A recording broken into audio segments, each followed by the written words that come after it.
US President Donald Trump's facing a backlash after claiming that he misspoke when saying he saw no reason why Russia would hack America's presidential elections.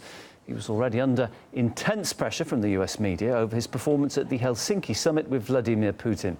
Auntie Samira Khan reports from Washington on Trump's latest remarks. The key sentence in my remarks, I said the word would instead of wouldn't. I have President Putin. He just said it's not Russia. I will say this, I don't see any reason why it would be. The sentence should have been, I don't see any reason why it wouldn't be Russia. Sort of a double negative. So you can put that in, and I think that probably clarifies things pretty good by itself.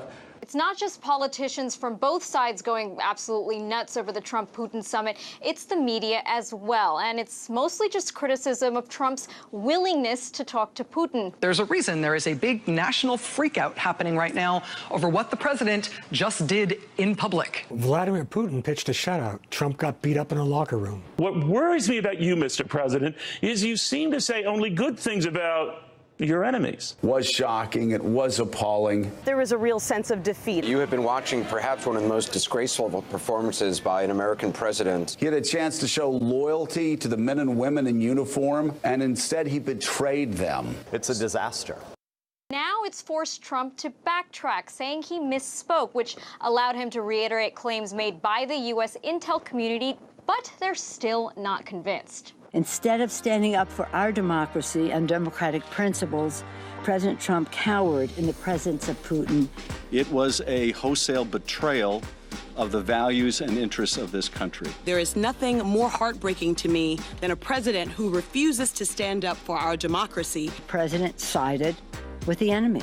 With the perpetrator of the election interference. Disgraceful performance of the president. A treacherous act. Ignorant and woefully disrespectful. President Trump continues to take the word of Russians, enthusiastically embracing their excuses. He is unable to confront Russia on anything.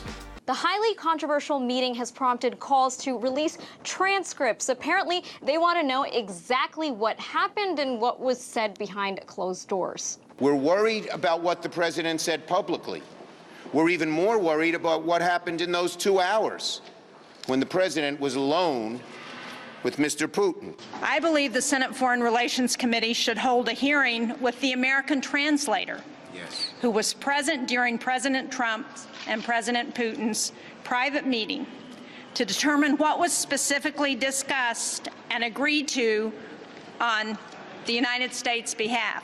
Now, this all comes despite agreement reached upon, so we're just going to have to see if a domestic backlash hinders Russia-U.S. relations. I think we have the mainstream media and we have the military-industrial complex whose goal it is to shame him in any way possible when he speaks against their agendas.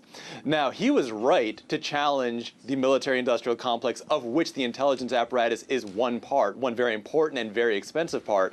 But the fact that he then turned tail and apologized just shows that he lacks the backbone for this job. It's going to help if Trump can actually use what he said, which was right. He was right to call the intelligence community into question. Because of their bad intelligence, we are stuck in one nonsensical quagmire after another. So if he can actually take that and say, you know what, I retract the apology. I wasn't wrong. We need to put a leash on the American intelligence service. If he can do that, that would be fantastic. I don't see that happening, though. What I see is someone who's blustering a lot and showing a lack of any kind of real backbone on this.